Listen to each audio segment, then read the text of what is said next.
Hi, welcome back to my channel. My name is Michelle. This is Michelle Reads YA. Today I am giving you quite a large book haul. Once upon a time, earlier this year maybe, I said that I was no longer buying books, and that was a lie. So here they are. I went to Barnes & Noble for the first time in like 5 months and just went absolutely crazy, and I got a few books off Amazon and other local bookstores. So let me just show you what I got. It's a lot. It is, yeah. The first book that I got is Today, Tonight, Tomorrow by Rachel Lynn Solomon. I read this last month. I had the e-arc of it and I loved it so much that I decided to buy it for myself so I can read it as many times as I want. And the formatting on the e-arc was a little weird, so I just want the real version of it. I just needed it. This is one of my favorite books of this year, so yeah. Basically, this book is about Rowan and Neil, and it's an enemies to lovers high school romance, and it was great and I love it. And if you like contemporary and enemies to lovers, definitely check this out. I love this so much. I gave this 5 stars, so I just needed to own it, and I'm glad I do, and I love this cover. Okay, the next book that I got is More Than Maybe by Erin Hahn. I have not read her first book yet, but I've heard really good things about it, and I've heard really good things about this one from early reviewers, so I got it. It was cheap. Growing up under his punk rocker dad's spotlight, 18-year-old Luke Greenlee knows fame and wants nothing to do with it. His real love isn't in front of a crowd, it's on the page. Hiding his gift and secretly hoarding songs in his bedroom at night, he prefers the anonymous comfort of the podcast he co-hosts with Cullen, his outgoing and meddling twin, who's a fairy tale perfect relationship with Luke's best friend Zach. I know this is a contemporary. Both Erin Hahn's books have to do with music, which is really cool. I really like that, so I'm excited to get into this. Anything contemporary, I'm probably gonna like and love. The next book I got is completely out of my comfort zone, and it's humongous, but I'm trying to spread my wings with books that aren't just contemporary romances, and I've heard really good things about this. However, it is blurred by Laini Taylor, and I did not like Stranger Dreamers, so I don't know. This is The City of Brass by S.A. Chakraborty. I know nothing about this, but it was $6 on Amazon, so fuck, you know? On the streets of 18th century Cairo, Nahari is a con woman of unsurpassed skill. She makes her living swindling Ottoman nobles, hoping to one day earn enough to change her fortunes. But when Nahari accidentally summons Dara, an equally sly, darkly mysterious Dijon warrior, during one of her cons, she learns that even the cleverest of schemes can have deadly consequences. I might like this. I prefer fantasy without fae, so this doesn't have that, so I am willing to give it a try. I don't know, it's $6, okay? The next book is an ARC that I got from my friend Elise. I will put her channel down below, and that is Camp by Elsie Rosen. I know nothing about this except that it's queer, so okay. 16-year-old Randy Kappelhoff has loved every summer he's spent at Camp Atlin, a camp for queer teens. It's where he met his best friends, it's where he performs in the camp musical, and it's where he fell for Hudson Arison Lim, who doesn't know Randy exists. Hudson is a masculine gay boy who is attracted to us other masculine gay boys, and Randy is decidedly not masked. Still, he wants Hudson to be his boyfriend, and he has a plan. So I've heard really good reviews about this. I know Elise gave it 3 stars. Elise and I never agree on anything with books, so I'm hoping that I like it more than her. The next book is also an ARC that I got from my friend Amanda from book club, so thank you. This is Redwood and Ponytail by K.A. Holt. She only described this as lesbian poetry, so yeah. Kate and Tam meet and both of their worlds tip sideways. Neither knows quite why. Tam figures Kate is your stereotypical cheerleader. Kate sees Tam as another tall jock, and yet the more they keep running into each other, the more their expectations don't live up to the real thing. Beneath Kate's sleek ponytail and perfect facade, Tam sees a goofy, sensitive, lonely girl. And Kate realizes Tam's so much more than a volleyball player. She's funny and confident in everything Kate wishes to be. Enemies to lovers poetry? I'm super down, yeah. The next book that I got is also out of my comfort zone, and that is The Library of the Unwritten by A.J. Hackwith. I know nothing about this. It was $5 on Amazon, so yeah. Many years ago, Claire was named head librarian of the Unwritten Wing, a neutral space in hell where all the stories unfinished by their authors reside.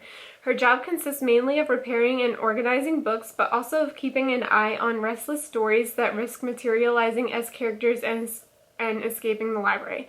When a hero escapes from his book and goes in search of its author, Claire must track and capture him with the help of former muse and current assistant Brevity and the nervous and sweet demon Leto.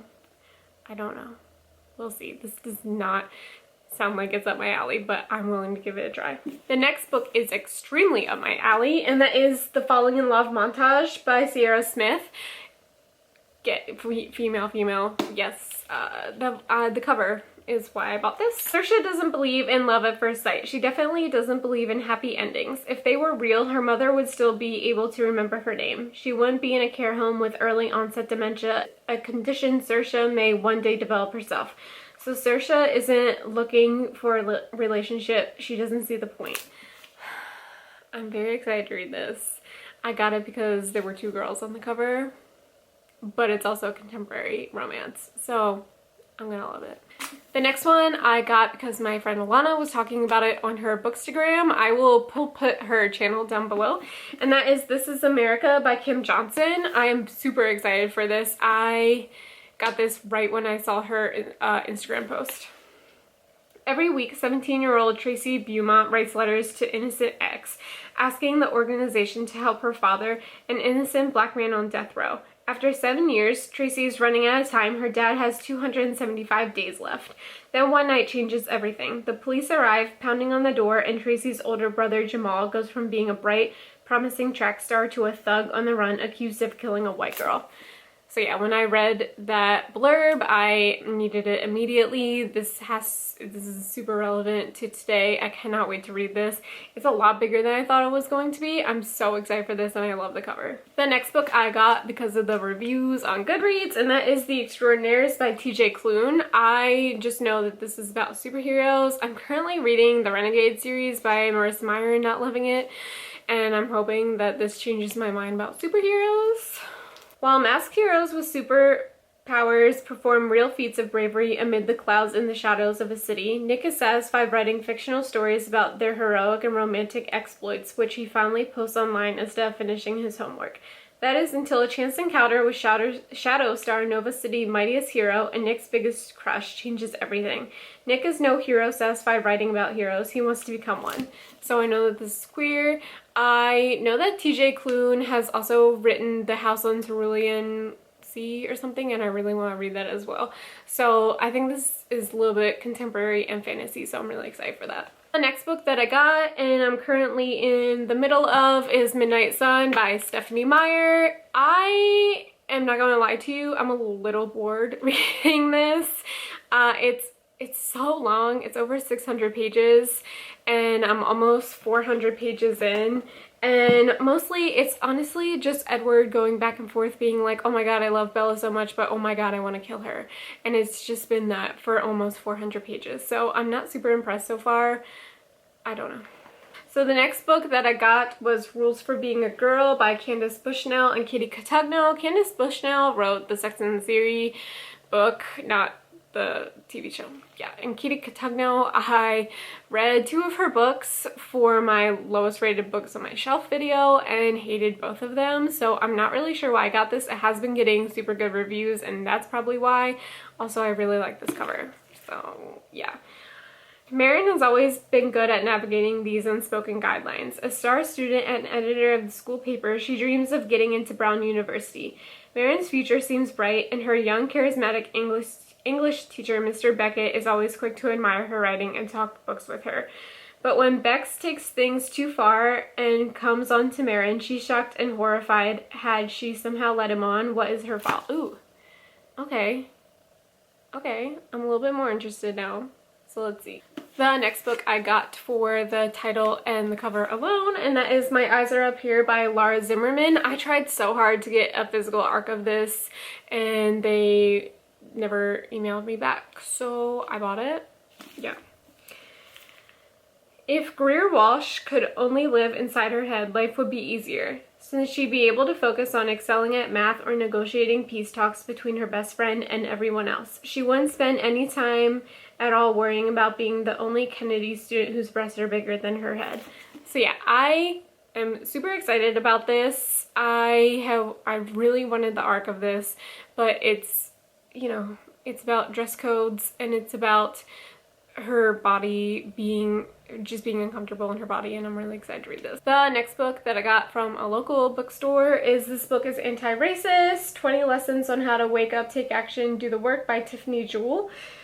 I'm super excited for this. I did not realize how teeny tiny this was. I had this on my Amazon wish list and I just got it from my local bookstore instead, but it's centered for young adults, so it's easy reading and it has the nicest illustrations in here, and I'm just super excited to read this. It's super important. I'm very excited. This book I also got at that same local bookstore, and that is The Voting Booth by Brandy Colbert. I have only read Point by Brandy Colbert, but I've heard such good things about all of her books, so I'm super excited about this, and this is super relevant to today, so that's always important and I love that.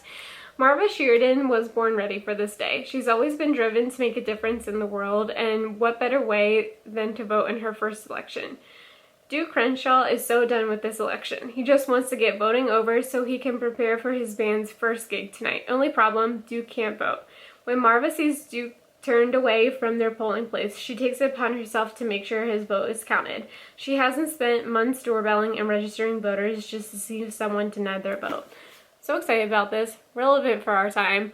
Contemporary. Yay. The next book that I got is A Beautifully Foolish Endeavor by Hank Green. This is the sequel to An Absolutely Remarkable Thing by Hank Green. I read that like 2 years ago and I gave it 4 stars. So what I want to do is I'm doing a secret video and then I want to reread that and then jump right into this. So I think it follows like right at the end of An Absolutely Remarkable Thing, and that ended on a cliffhanger. I know exactly how it ended, but I still want to go back and read the whole thing and then jump right into this. So I've been hearing really good things about this. It's so much bigger than the first one, so I hope it's good. The next one was a gift sent to me by my booktube friend Rye. I'll put her channel down below, but I got in a pretty serious car accident last month and she sent me this off my wish list so I would have a good day, and it was so nice of her, so thank you so much. And that is My Best Friend's Exorcism by Grady Hendrix. But I'm very excited for this. This has been on my wish list for a very long time. It just seems super like campy and creepy and I'm very excited for it. High school sophomores Abby and Gretchen have been best friends since 4th grade, but after an evening of skinny dipping goes disastrously wrong, Gretchen begins to act different. She's moody, she's irritable and bizarre incidents keep happening whenever she's nearby. I'm so excited for this. It's gotten a couple mixed reviews, but I'm ready for it. Like, I read weird shit. I'm excited. The next book that I got is How to Make a Wish by Ashley Herring Blake. I got this because I loved Girl Made of Stars so much, and it was a queer romance, and I believe this one came out before that one, and it's female romance, which I'm all about. Grace has nearly given up on wishes thanks to a childhood spent with her unpredictable mother. Maggie, who drinks too much, uproots their lives, every new boyfriend who might just be the one. Then Grace meets Eva, a girl who believes in dreams despite her own tragic circumstances. When Eva tells Grace that she likes girls, Grace's world opens up and she allows herself to feel truly happy for the first time. So yes, I'm all about this. I'm trying to read all of Ashley Herring Blake's books because Girl Made of Stars was just so amazing. And I put it in my Quiet Way books video, which I will put up above right here. The next book I got because I've heard such good things about it, and I'm not normally a fantasy reader, but I'm taking a chance. And that is A Song of Wraith and Ruin by Roseanne A. Brown. I have heard such good things about this. It made the bestsellers list the first week, so I'm very excited. For Malik, the Solstice Festival is a chance to escape his war-stricken home and start a new life with his sisters in the prosperous desert city of Zoran.